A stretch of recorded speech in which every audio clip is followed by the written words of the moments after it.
Sunset falling on the news so slow, where the train went home and the stories flow. From Tryon Palace to the streets we roam. Yeah, this place ain't just a town, it's home.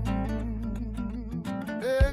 This is a golden hour, where the light hits right, where New Bern shines in that coastal light. Every voice, every story, every dream out loud.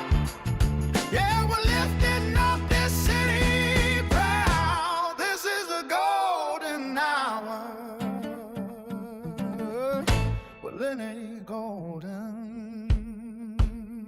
Yeah.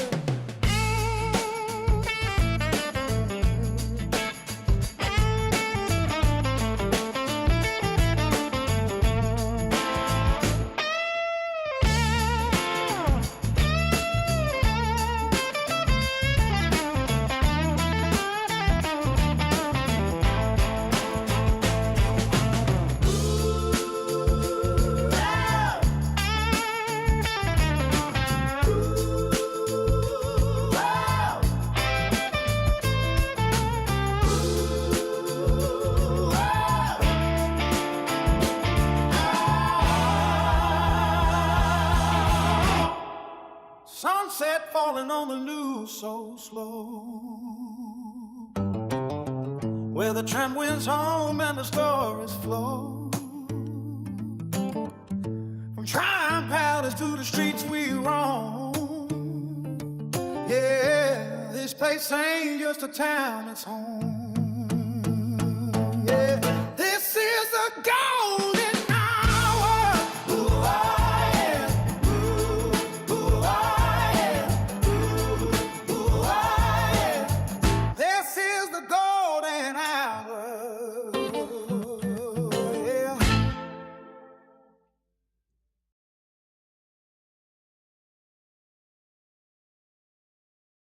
Hello, everybody, and welcome to the Golden Hour. I'm so excited that you are here with us today.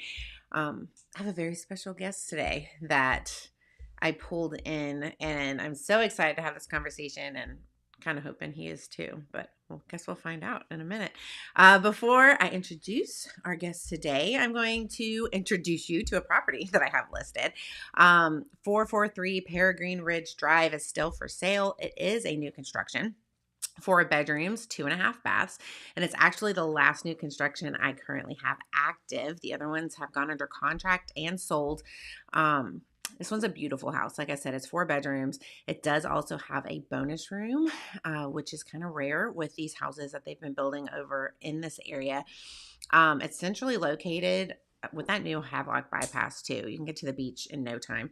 As well, about 15-20 minutes to New Bern, depending on the traffic, as you guys know. So, again, I'm so excited about today's guest. Everybody, I am introducing the Reverend Aaron Golden. You did that just to spite me, didn't you? I love you so much. For those who don't know, this is my husband. I had a last minute cancellation today, and I've wanted to do this. And actually, I have a little assistant that many don't know yet. Allow me to introduce you to my assistant, Evelyn Golden. And it was her idea. And I was like, you know what? That might be fabulous, actually. She's like, you should just get Daddy. And I started thinking about it. And I was like, you know what? I really should. Because honestly, we don't talk about this topic often and actually we were having a conversation with someone yesterday who asked us about the story of Union Point Church and how did we get here? What did it look like? So on and so forth. And it really hit me like, we really don't have that conversation often with people. Nobody really knows. And like me personally, I don't discuss it a lot. I don't make it the main topic because it's more than just that. We want relationship. People change when they find out, kind of what we do. And aside from real estate and, just living our lives. And so I just thought it'd be fun to sit down and have a conversation with you and talk about the things Union Point Church and what it looks like. So, first off, just introduce yourself. I kind of did, but who are you? Well, thanks for having me on, babe. And yeah, my name's Aaron Golden, and I am Lenee's husband. And first and foremost, me being her husband and our kids' father, that's the main thing of who I am. But I am a native of East North Carolina, born and raised in Carteret County. The place I'm originally from is best known as Down East Carteret County. And they are pretty stickler about that. And when everybody considered anything east of Raleigh, down east, So, no. that was just earth shattering for anybody from down East Carter County, because everybody knew that that is the only true down east. So, but I derive from Straits, little community right before Harker's Island, if you're familiar with it. And so North Carolina, born and bred. We joke about, I did the ancestry years ago. When that first came out, ancestry.com. And apparently my tree has no limbs on it. It's just strictly a trunk all the way back to England. So It when I was say literally Eastern, like Eastern North Carolina and Europe. Like there was yeah, we joke because Lene and I met through a common friend. And when she moved up here, that was the freshest blood we had seen in Carter County for a long time. So it was that was a natural move for me to engage with her. So, she's not but my that's some of cousin. my. That's amazing. Oh, that's a classic joke, right?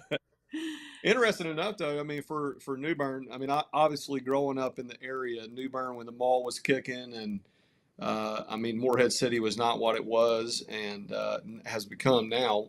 New Bern was the place that we would go shopping, go to the mall, do all the things.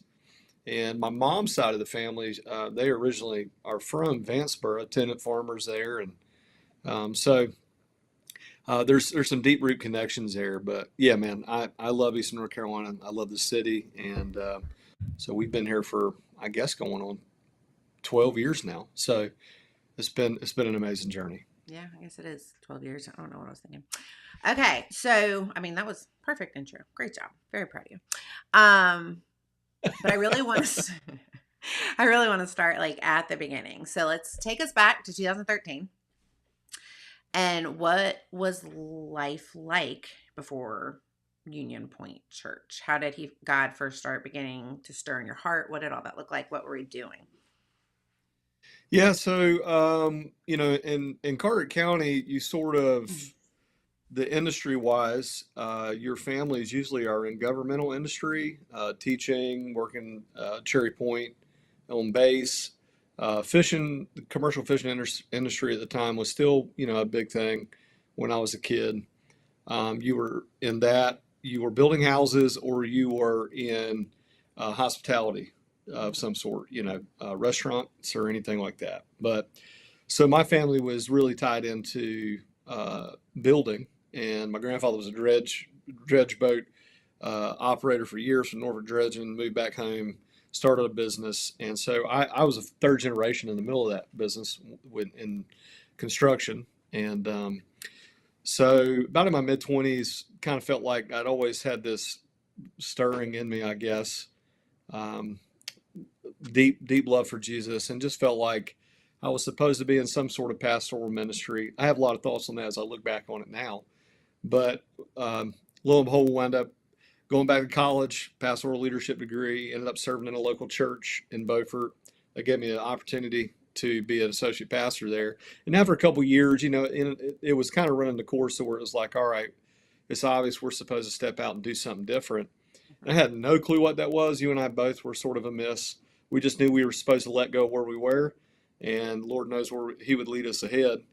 And being an entrepreneur at heart, and kind of an apostolic spirit, some people would consider that as probably a rebellious spirit, but just a big burden to go out and pave a way, sort of create something from the ground up. That's kind of what really fit our wheelhouse. So we were visiting New Bern, picking up your parents that were flying in to visit with us. We just had our third born, Elise, and so they were coming in to see her. And we were like, hey, if we pick them up, let's go grab something bite to eat. Let's go downtown New Bern. And we were walking around, and I literally had a feeling right in front of the Episcopal Church downtown. I had this thought like cross my mind, you could live here. And I was like, why the heck would I live here, man? Like New Bern, what in the world?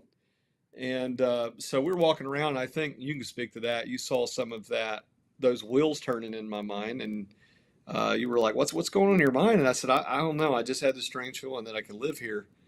And you said that you had felt the same exact feeling. Yeah. And That so, was weird for just perspective for people who don't know culturally. Like when you live down, I mean, down east is such a beautiful place. And if you have the yeah, privilege to live there, that's not something that you leave. Like you are here. This is amazing. The roots are deep, as we were just discussing about yeah, family tree. yeah, Um, yeah, and it's not something that you do often. And then if you do, you don't take it very lightly. And so, like knowing you, and we had been together for quite a long time at that point.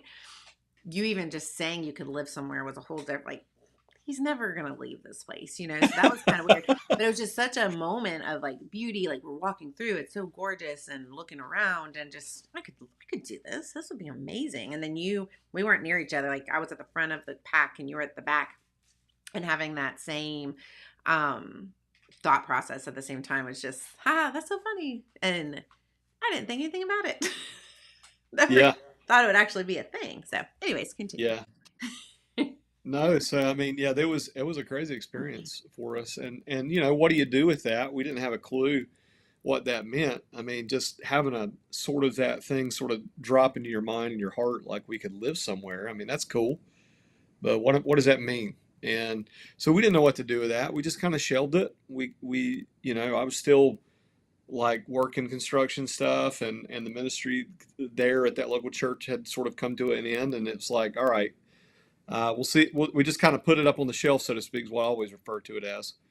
And it was a month later. I was on, Harker's Island working. We went to go get some lunch. If you've never been, and I'm assuming they're still pretty good, but right there when you get on Harker's Island off the bridge, it's a little gas station called Seaside, and it's got a great. They call it Seaside Galley. I always loved that, but some of the best shrimp burgers and seafood at the time. And so we were on lunch break, and there was a gentleman there with his wife. He was a guy that was connected to my mom's family and the church they grew up in on Harker's Island, and he was superintendent within the Wesleyan denomination, and he married a gal from Harker's Island, and he was there having lunch, and we knew of each other, but we didn't know each other in a deep relationship. But he saw us come in. We said, "Hey, talk for a minute." My dad and I went and sat down in the booth, and he came by on his way out, and just simply like just in conversation said, "Hey, I've heard a lot about what's going on with you and in your life." And we had, again, other connections with other friends. And he said, I don't know why, but I just feel like I'm supposed to mention to you something. We've been for a long time, like praying that something would happen in New Bern that we could be a part of. And for whatever reason, I feel like you're supposed to pray over that as well. And, he had no idea. I mean, he just felt inclined and prompt to say that. And immediately while I was sitting in that booth, I was like taken back to that day we were walking downtown and had that feeling.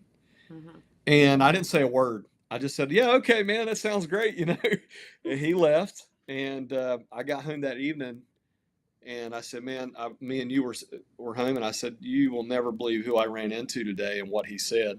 And I shared that with you, and you were like, holy smokes, what are we going to do? And I said, I don't know. I guess maybe I need to get with him. And I think it was the next day I wound up, he and I went and sat at the house that they were staying at in Harker's Island, sat right on the porch looking at Cape Lookout Lighthouse across the way. And we just started talking about what that meant and what that looked like. And from there on, we just started walking the steps. I mean, looking back now, when you tell the story, it seems like everything just fell right into place easily and there wasn't a lot going on. But man, it was a lot of, taking a step, waiting, taking a step, waiting. It's terrifying. And before we knew it, I mean, we could spend the whole episode talking about all those pieces. Mm-hmm. But between coming through what they consider what we did was church planting.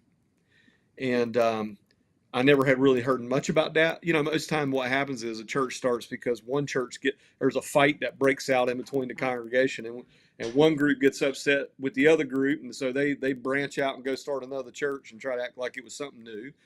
And you know, does that mean that God's not in the middle of it? Well, no, He still uses our brokenness because there's no other people to use but broken people, and He wants to partner with us. So, but as far as something new and just a birthing in somebody's heart and mind to do something, that was a new concept for me. So they put us through the assessment. We went to Indianapolis and sat through several days of just a grilling session and looking at us and all aspects of our lives, our health, our spiritual nature, our giftedness, our calling, our qualification. And we came out through the other side of that with green lights. And basically they said, you know, you have to do this because this is what you were called and made to do. And that was just a real affirming point in my life, I think, for both of us. And so out of that, in that January, man, that summer, we wound up finding a piece of property after a lot of looking around, which was over on Trent Road. We didn't see that was ever going to happen. We thought that was a long shot. And man, there was a lot of doors that just opened in ways that we did not force to see that through. And so we were able to build a house on that property, and by November of 14, you know, you're talking about a year and a couple months later, we're sitting in New Bern in a house that we never thought possible, and staring down the barrel of like, okay, I guess we get to work on this. Now what do we do? We're here, and you know, one of my favorite stories to share on that one, of course, Aaron grew up down east, was always down east, never lived near anything, and we were trying to unpack the house and craziness, and he was like, man, I could really use a latte right now. Oh my gosh. And he left and he came back with the Starbucks, and he was like, this is amazing. It's amazing for that, not amazing for your wallet. Yeah, it was not. That took a bit.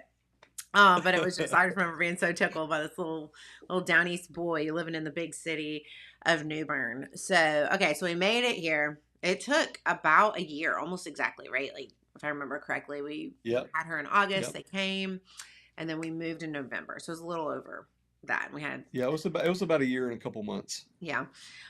So then once we got here, let's talk about the early days of Union Point. What did that look like? So we got here, and that was, you know, like, we had all kinds of ideas of what it was supposed to look like based on what you did as a church planter, what you were supposed to have. You'll find a school, you'll find a this, you'll do whatever. But ours had to look different based on different things that were going on in the city at the time. So what did Union Point look like at the beginning? Yeah, so at the beginning, you know, traditionally, and some of this may sound like I'm speaking another language because it is, I mean, it is different, but usually what they always considered at the time was you made a big splash. You know, you had a big service somewhere, try to do a big mailer invite and all this jazz to the community. Your hope is that you would maybe get about 300 people, and you'd retain maybe half of the people to continue on. And I don't think you know, they're big dreams. 300. Yeah, big aspirations. You know, and so, because of a lot of stuff that was going on, we just kind of, like, that January of 2015, we just started little group meetings at our house. And so we had, you know, you and I and our 3 kids at the time. And then we had a few friends. And, you know, my parents wound up, they would drive up from down east every Sunday to be with us. They still do. But yeah, they still do. And, but I mean, there was probably 10 of us that started, and there wasn't but a couple people that were from New Bern in the middle of that core group. And man, we were just inviting, if we met people anywhere. And I mean, so there was 2 houses right behind Baldry's Tire that we wound up building as spec homes that were modeled after our personal home. And I also built a house out in Forest Run during those first early years as a way to help, you know, us. I mean, we had to live, we had to eat, and that was what we did, you know, and I got to meet a lot of people through that. But anybody we met, had conversation with, it was like, hey man, we got this thing going on, love to have you over. So we're just inviting random people to come hang out at our house on a Sunday night, have a meal together. You know, it was just, I don't know that I would recommend that to everybody, but we took a risk, we took a chance, and there was some stuff, in the middle of it. It wasn't always real clean. It was a lot of messiness. But and I'm not talking about just physical space, but just with people. And but those early days, that really, I mean, it wound up going from just maybe 8 or 10 of us to about 35 of us in that house by the time we came into May. Mm-hmm. And Memorial Day weekend in May, we shifted over, got the opportunity because of a good relationship I had developed with one of the sport directors over at the YMCA. We were able to move that meeting from a Sunday night in our home to a Sunday morning at the local YMCA here at Twin Rivers YMCA. And I'm grateful for those guys, man. They were so gracious to us through the years. And I loved everything they had. I loved the team that was there at the time was just phenomenal. And so they gave us access to use the building. First service we have is Memorial Weekend that Sunday. We've been having 35 people in our house on Sunday night. That Sunday morning, we set up. I remember there was 12 people sitting in the bike room at the YMCA with all the mirrors on it, Yep. And I'm thinking we stood up. I was like, we have totally made a mistake, Mistakes were made. Yeah, and we had done a lot of fundraising to help get all these things going and all that stuff, and it wasn't like we were using those funds we had raised to help plant the church. It wasn't to pay us, and so we helped try to, we were leveraging that as long as we could. So we met through that whole summer, and it didn't stay 12 people. I remember standing up in front of 12 people, and I thought, I don't even think this. I mean, I should probably not even do this. And I remember hearing, it wasn't audible, but it was louder than that in my heart, where I heard Jesus say, I only had 12. Why do you think you're better than me? And I was like, holy smoke, you're right. You're right. And so we faithfully just continued to press forward. And we knew that this is why we were here, and that it wasn't just about a church. It was about our community. It was about this community. It was about this city and this town. It wasn't just about a service or trying to build a building. I mean, our mission was to lift Jesus and others up. And the reason we named it Union Point was because when Union Point, the significance there, was it something to overcome when you name it Union Point? Yeah, because everybody thinks you're meeting at Union Point Park. But the reason we had the familiarity with it was every time we were at Union Point, there was just so many folks there. It was such a diverse crew, and it was like, this feels more like church almost than most of the churches that people were in. And our mission was out of John 12:32, when Jesus said, when I be lifted up, I will draw all people to myself. And I heard that. That was like one of those things where I was like, we were driving home from visiting Tryon Palace in 2013 during that candlelight stuff, the candlelight thing they do every year.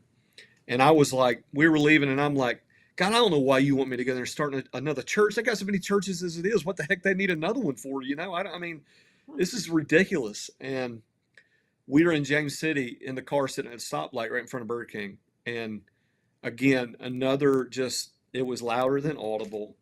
John 12:32 just came to my mind. When I'm lifted up, I'll draw all people to myself. And I heard, Aaron, I'm not asking you to understand everything I want you to do. I'm not asking you to understand everything that's going to take place. I know it seems crazy, but I'm just asking, are you willing to go just lift me up? Just let me worry about what I want to do. But are you?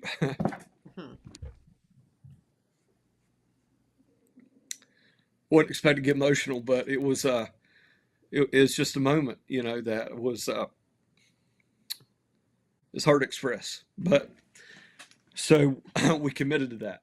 And so even on those hard days, I still, even now, I go back to those times where I knew this was more than just a fabrication of my mind, more than just something that I would just have wanted to come up with and do. It was bigger than that. And so, yeah, we met through the summer. I wanted to get that out because I know some people would have some questions about it. But when we met through the summer, we gained people over and over through the summer. But it was slow. It was slow and steady, and it was relational. And that's who we are. That was who we were. And it was like, this is what it's about. It's not about a big, 200 people. Is she crying? She saw I had tears. Did she? Uh, it was. It wasn't about like this big old thing of doing something major. I mean, this big service. It was like, we just want to be committed to be a presence in this town and to live a kingdom life and live a life that was a blessing as best we could. We made a lot of mistakes, still do. I mean, as people, but that was the point. And so we got to September, and that was when our launch service was supposed to be. Like, hey, we're here, going public service.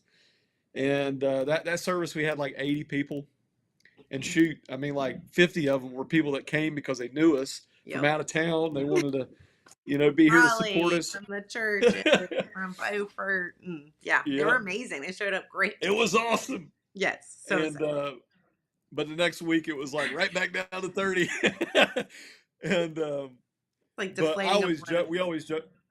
Yeah, we joke about that bike room because it has that whole wall. I don't know if it still has it there, but it had all that whole wall of mirrors.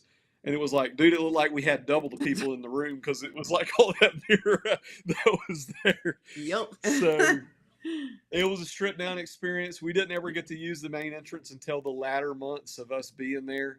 And so we had to use the entrance like into the Like a what was at the time the student area. We always called it the speakeasy entrance. Like people got to come up and knock on the door a certain way. It was like if you wanted to be there with us, I mean, there was if it was just if it was just about like us appealing to the consumer senses, there was every reason why you wouldn't want to come back. I can assure you that. So it was extremely Special. organic. Exactly. Yeah, it was extremely organic and real. And there's so many the families that came. There's still families that are still here today that are a vital part. The Walkers, the Saunders, like these folks came when there wasn't much there, and they stayed with us through the journey. And so yeah, those early years were just it was little by little in the middle of that, and we were at the YMCA till the fall of 2017. And have had a couple of iterations in there.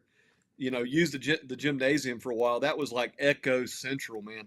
I don't know how anybody. It was huge. We had so many more chairs and Yeah, but loud. It was like ricocheting all over the place if you're talking. So they got like 3 sermons by the time they got done because it was every word was ricocheted 3 times through it. But yeah, so those early days were special, and that gave us with that partnership with the Y, it gave us the opportunity to step into the space that we did eventually across from Carolina Bagel, and we're there for 2 years in that building.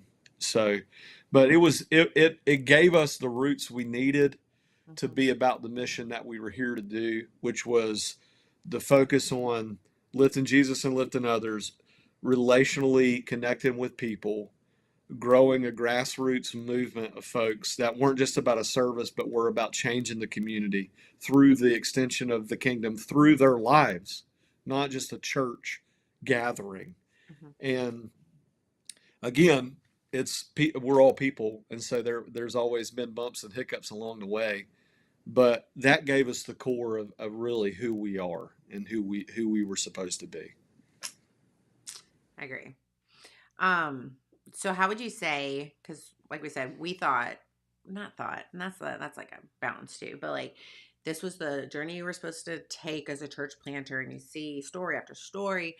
And ours was totally different because I do think the Lord did that on purpose so that we had to find out who we are, not who we thought we were supposed to be.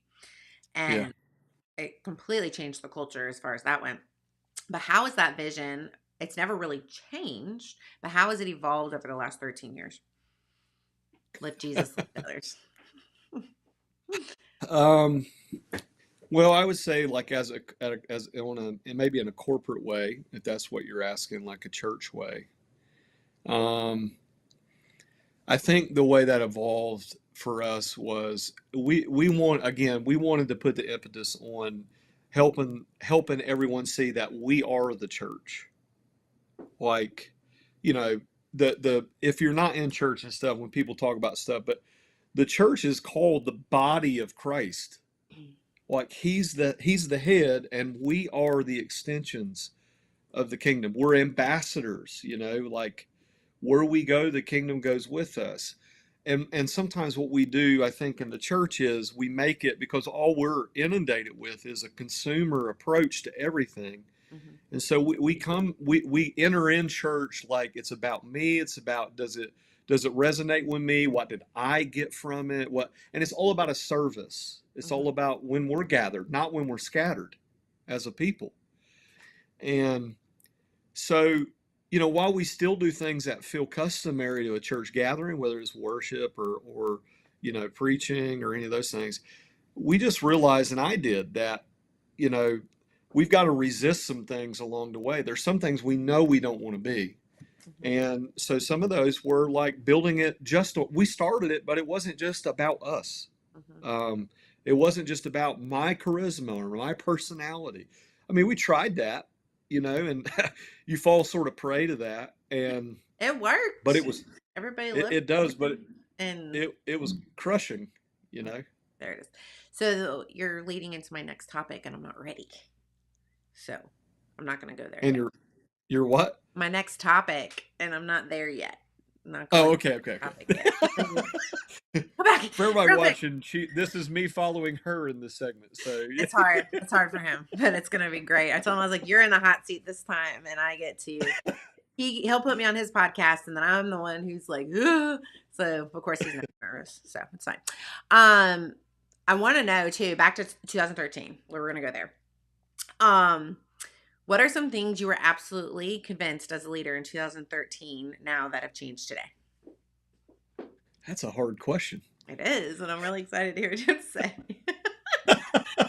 2013 Aaron versus the 2026. While I still hold a lot of priority and emphasis on clarity of vision and boldness and courage and character, I think the things that have shifted over the years with me, and a lot of that, I mean, here's the hard part. If you are in leadership, it doesn't matter if it's in church environment or not. Life is going to offer a lot of opportunities to crush your soul. You will enter in places and scenarios that you yourself have inflicted much pain, and you have yourself embraced and have accepted a lot of pain from other situations. And so you got a couple choices when everything doesn't go the way you were expecting, or things don't turn out the way you were trying to move them, or people respond in a way you weren't anticipating. You got a couple things to decide. I can either allow those things to totally make me hard and double down in my own opinion, and isolate myself and hell or high water, we're going to make this happen. And or you can move in favor of growing in compassion, in understanding, and in mercy. And so I think the difference between the guy that was in 13 and the guy that's here now, there's not a lack of conviction for what I know that I have ahead of me and been called to do. There's not a lack of clarity. Sometimes I have uncertainty, but that's not a lack of clarity. But the thing I have found more in my life is that as I have embraced those moments of allowing growth to be revealed and seeing where people are and where my own life is and where my faults are and where I don't at times respond the way I should have, I have grown in compassion. And so leadership's just not about courage and big conviction. It's about compassion for people too. I can talk about the way all day long, but if I don't love you enough to be with you in that, and not just to help you see where we want to go, but to help you and to give myself to you and to give compassion when, I'm like, well, I wish they would do this or that, or they ought to. Okay, that's good and well, but how do I know that that's exactly where they ought to be, or that's what they should do? So it's been more of a journey approach, I think, through that compassion than it has just a directive approach. So more collaboration, less command and control, more generosity and compassion, and rather than telling somebody what they're doing wrong, more like calling out what you see God has placed in them. And I don't know if that helps, but that's kind of where where that's shifted for me in leadership. Yeah, for sure. What would you say has surprised you the most at leading a church? Surprise to me. Mm-hmm. Oh man. Catching you Just off. so y'all know, I didn't get these questions beforehand. So Again, I did it on purpose, so you can be like, "Whoa, I don't like you. I want to do what I want on my show." No, I'm just kidding. I'm going to surprise you with the question about surprises. See? as cliche as it'll sound, the Yeah. first thing I've been surprised is I've as far as leading the church, I've been surprised over and over by how faithful God has been. Mm. When there's been no reason for Him to come through in ways that He has surprised me Mm. in so many ways. Um, I'll tell you another thing that I've been surprised by, and some people may be surprised to hear me say this. Um, I have been surprised at times by myself, not because of any grandiose thing, but I've been surprised at things I thought I was through or past or were not broken about me. I've been surprised by myself and being like, I can't believe I'm right there again. I can't believe that I responded or did that in that way or said that thing. I can't believe, you know.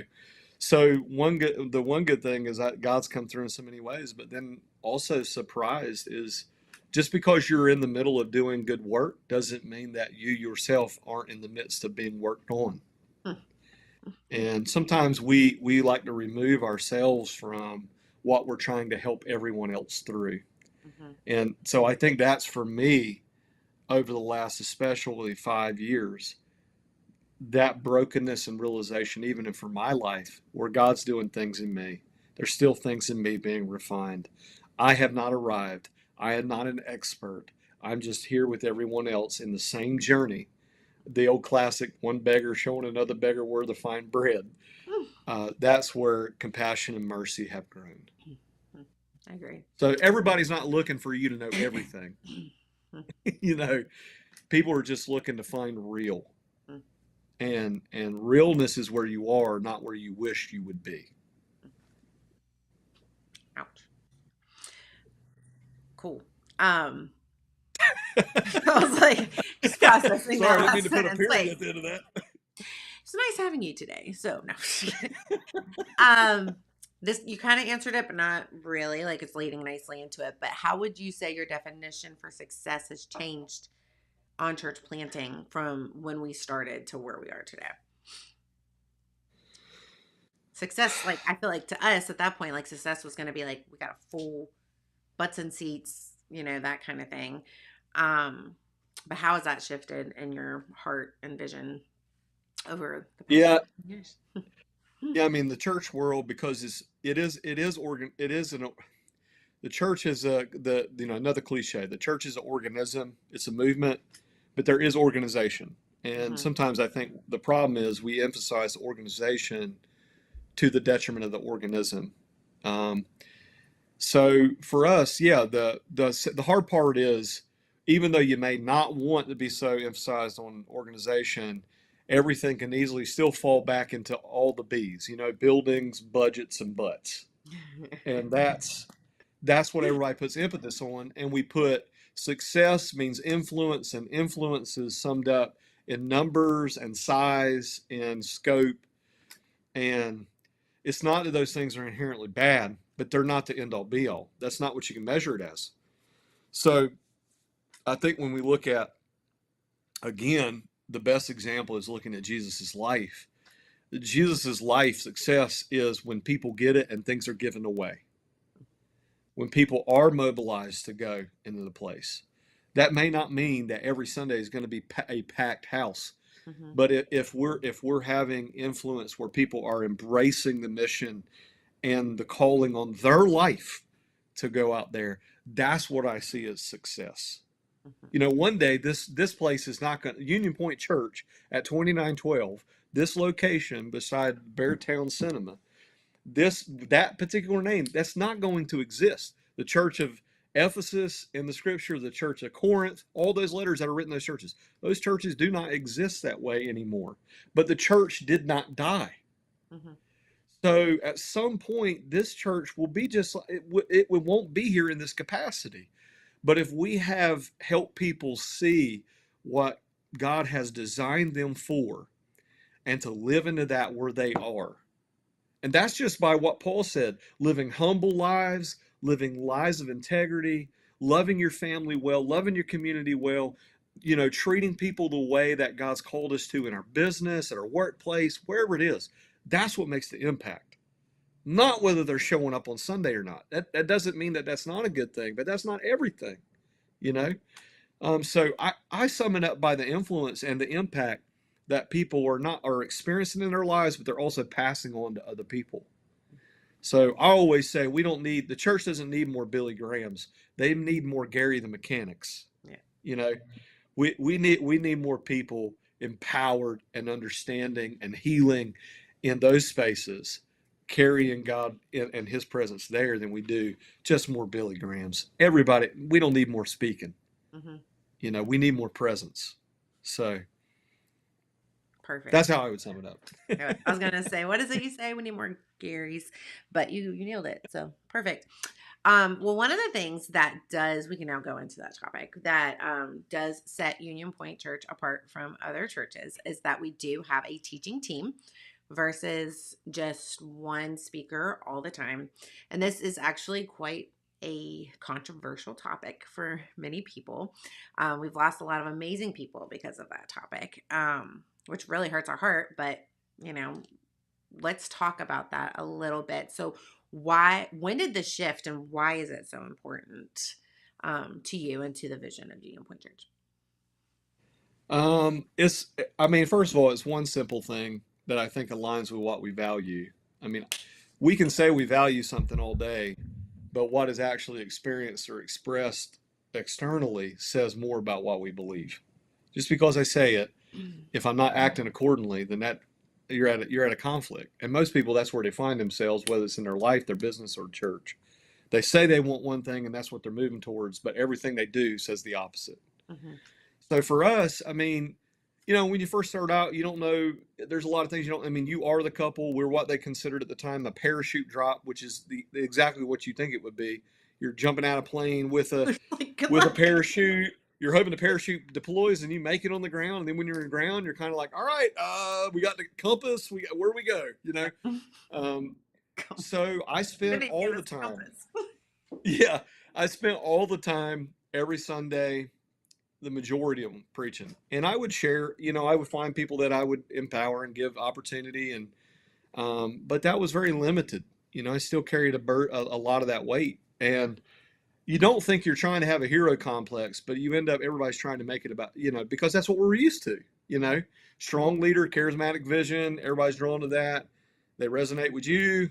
And so you got to be the man, and that inherently puts you as the hero. And there's no heroes in the faith other than Jesus, Mm-hmm. So for us, about when we went on sabbatical in 2019. We took like 7 weeks, and there was a lot of reasons for that. A lot of burnout, a lot of brokenness, a lot of things that we were trying to wrestle through. We had about burnt everything that we had down. On the outside, it looked like it was good. Our marriage is on the rocks. I'm on the rocks personally. Just toasted, man. And when we came back, while we were gone, I was resigned to say, when I return, I will not pick up the things I sat down. And one of those was, I knew I had to come back and be intentional about involving more people and give an opportunity to hear from more voices just on a Sunday morning. And there was a lot of other things too that we have, but that was one specific thing. So that began the progression for us. So it went from where I was the person up there for 50 Sundays a year. And then when you had 2 Sundays, that's double that. You're doing 100 services a year. I went from doing that to now we've gotten a team of 5 people, at one time 6 folks, and we're always trying to cultivate new people. It gives people rising up that feel that call in their life opportunity. But now it's shifted where, you're in the about like 24, 25 times a year. And again, you're still two services a year. That's still almost 50 times a year you're there in the middle of it. And everybody else gets an opportunity. Here's what that does. It not only empowers other people, but we underestimate the fact that what I saw was, if I made it about me, all right, and it was about my voice, when I looked out on a Sunday morning, for better or for worse, I just saw a lot more of me. So that I saw my what I perceived as my strengths there, and I also saw those gaps in my weaknesses out there. And when you have a team of people that are different personalities, different perspectives, different approaches, what you find is you find a broader voice that hits an even more broadening group of people. And so I found people, well, some people may be challenged because, well, I like that. I like your style. I like your personality. Or I'm drawn to that. That's more consumerism than it is about, okay, what am I coming to contribute or be a part of? And what you find is that other people started resonating with those voices. And you know what? That was as much for them as anybody else. So the team approach is to really see it as a fullness. It's not to amplify one personality. Um, and if you amplify one personality and everybody's following that, you got a cult of personality at best. That's all you got. And so they're going to pick again. It'll be more deficient than it is flourishing. And so that's been the biggest approach. And we want to see other people sent out. We want to see other churches planted. We've helped other churches plant both locally and abroad. I think I was counting up this morning whether we have independently helped churches plant, whether it's been financial resources or actually sending people out to go plant, or us coaching other church planters or helping them. I think we're close to almost 10 churches over the last 13 years that we've been involved with and helping that from a mass capacity, from Manhattan, New York, all the way as far down as in the lower parts of Georgia and everywhere between on the eastern seaboard. So all those things, the teaching team, all that is just to set up a whole move of again, being about a movement, not about just building a monument to something or one particular way. So what do you see happen when, like, we've seen it happen, and that's kind of like what, I don't want to say triggered that, but what do you see if it was built on a personality versus Jesus? What have you seen happen in that realm, and why was that choice made for us?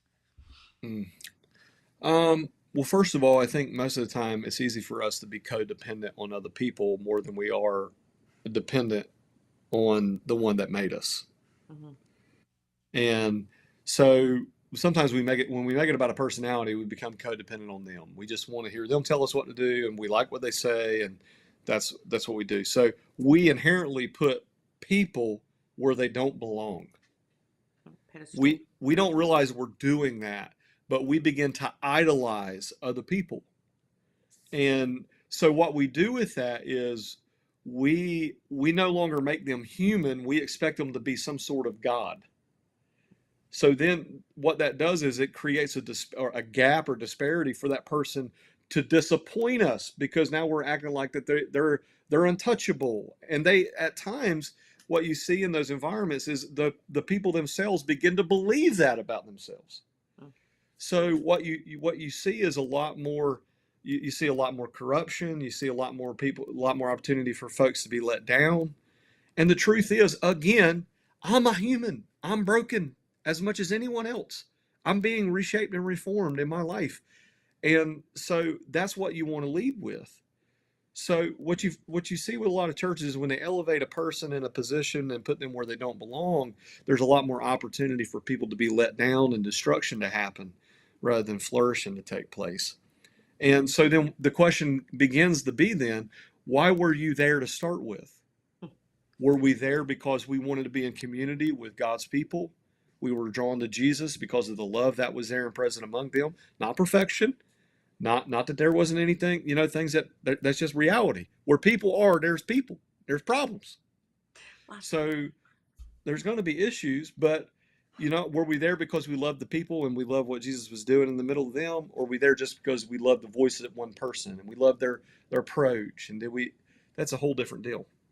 So I just think it provides a lot more opportunity for bad things to happen than it has for good things. Before I ask the next question, I think your foot's on your desk, so every time you move, you shake. Oh, I'm sorry. You're gonna watch it later and be like, "Why didn't you tell me?" And then I'll feel bad for not telling you. I just know that'll drive you crazy later. So what would you give? Like, so we've seen a lot of churches as well who have the one pastor who is just terrified to release the microphone, to hand it to somebody else, to give opportunity to anybody else for their own. Honestly, I think it's because their own insecurities that they might be better. Yeah. Or they might whatever, but what would you say to those pastors who are very hesitant to release that to somebody else? What encouragement would you give? Man, there's a lot of things that I could say.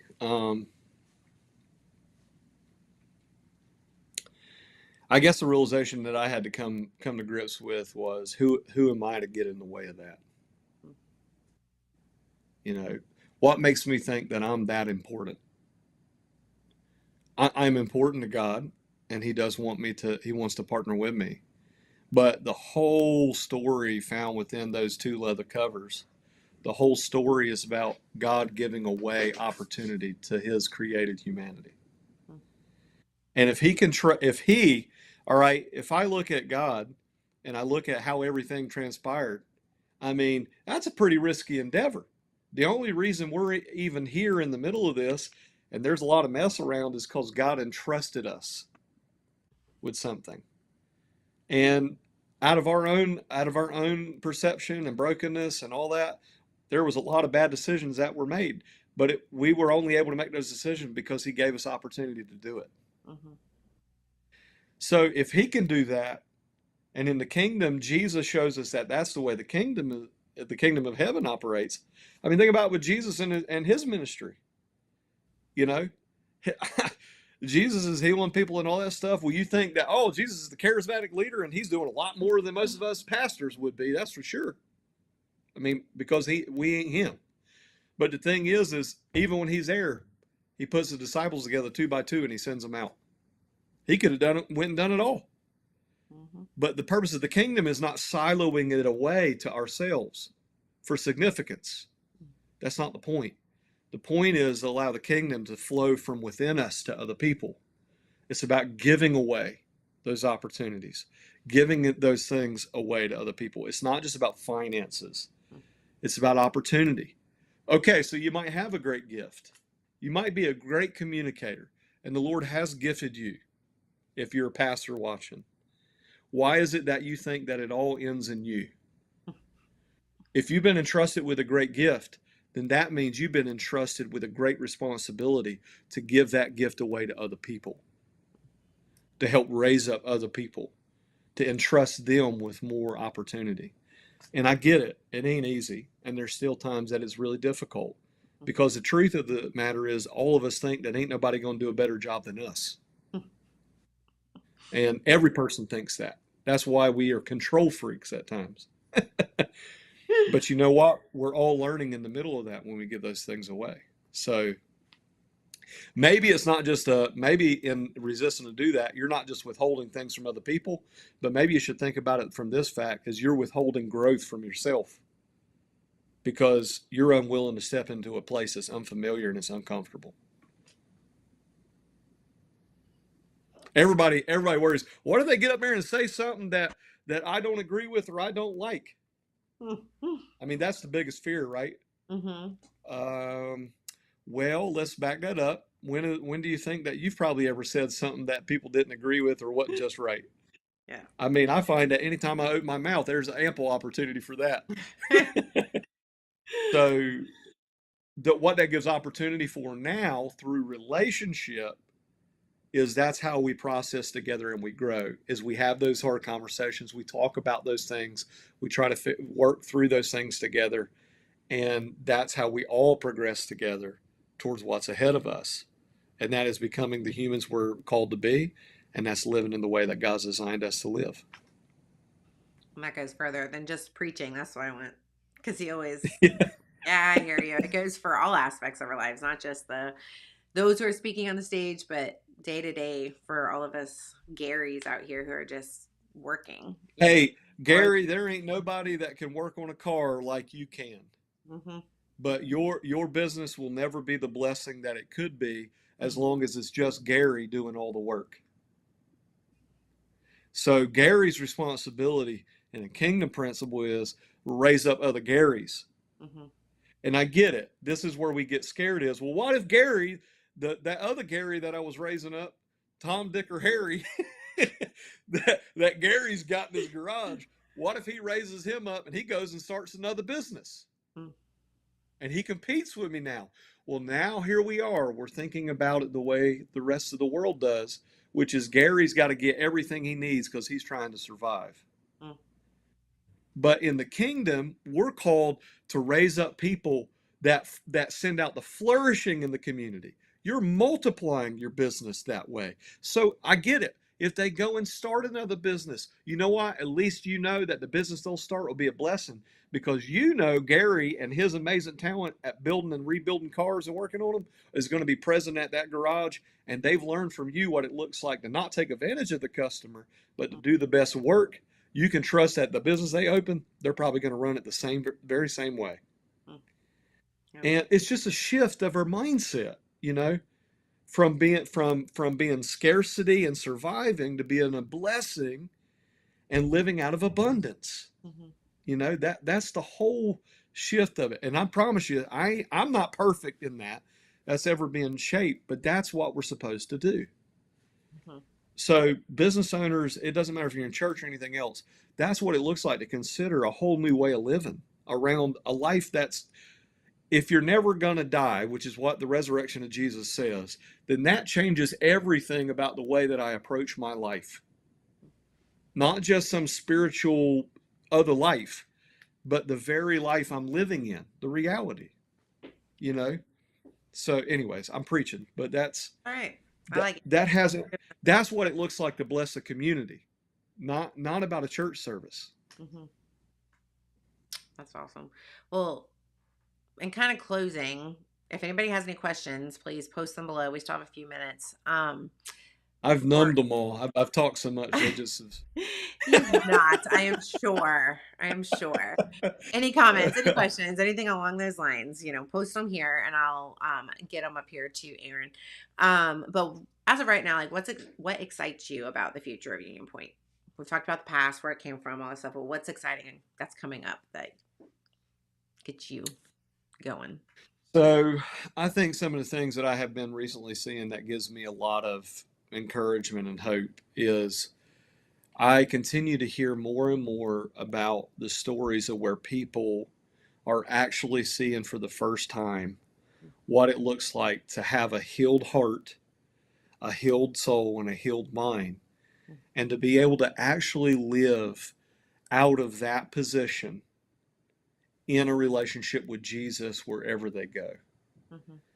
I just see people more and more not living a life where it's like there's some kind of life that they're striving to get to and they feel like they're never going to be able to, like the do good life, like the performance life. And they're realizing that there's a lot of things in my life that has been shaped that Jesus wants to come speak to, and he wants to reshape and reform around him. And to see people come face to face with that, that gives me so much hope because that's where transformation and change happens. Mm-hmm. That's where it takes place. It's not just in what we're learning in our mind, it's about what we're allowing to transform us in our lives. Mm-hmm.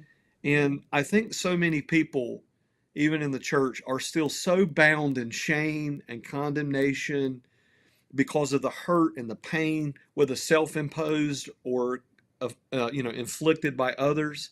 Mm-hmm. I think they have just tried to use good religion to cover that up and make themselves feel better for so long that we've lived a defeated life.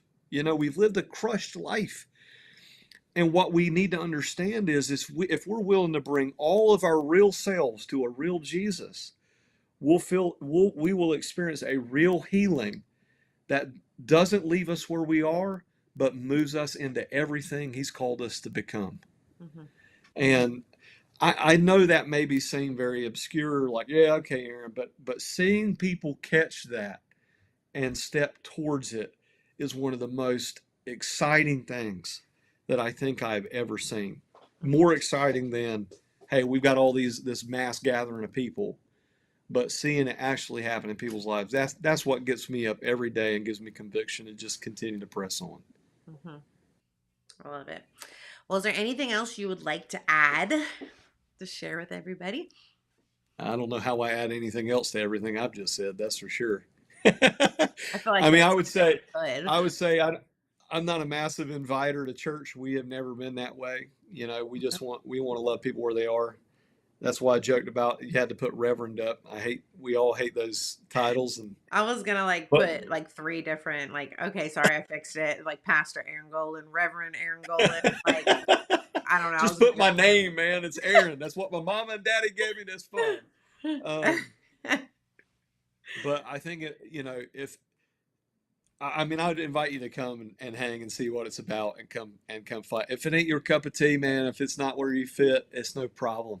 Mm-hmm. We just want you to know, we just want you to have a relationship with the one that made you and the only one that knows the way to heal you. And the reason that the reason he has placed you here on this earth. So I don't think there's anything better than getting to know the Heavenly Father that has made you. And so if you come and you're like, man, I don't know this is for me. Hey, not a problem. Let's get you where you feel like you need to be and where you resonate with. But we are right here beside Beartown Cinema.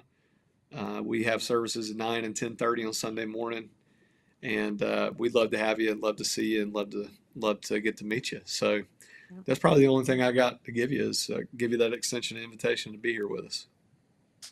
Well, thank you, darling, for coming on here with me today.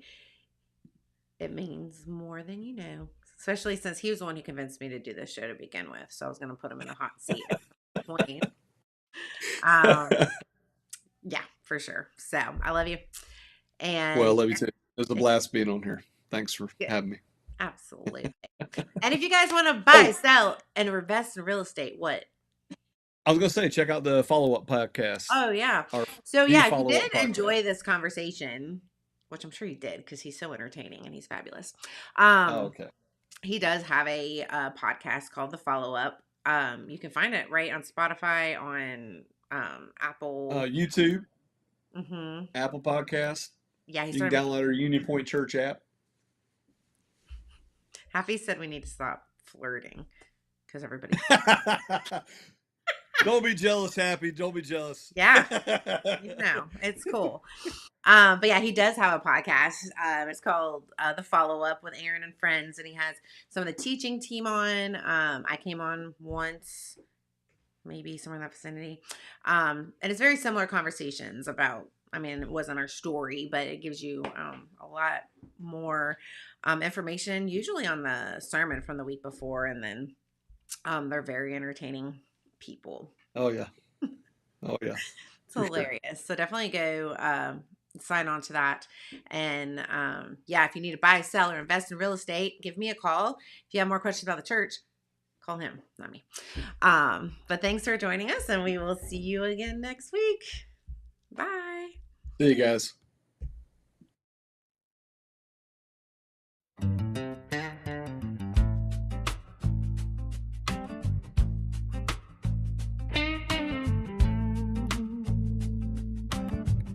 Sunset falling on the news so slow,